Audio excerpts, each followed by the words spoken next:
PSUs attach via 4 mounting holes in the rear panel. The screw holes in the PSU have an asymmetrical pattern, which is why some cases work with only one orientation. Line up the holes and attach the PSU using the 632 screws included with the case. Check the manual if your setup doesn't resemble the one we've illustrated.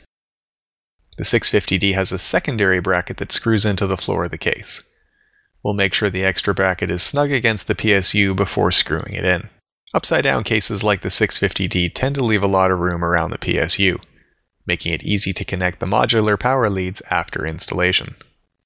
If your chassis isn't as roomy, connect the cables to the PSU before putting it into the case.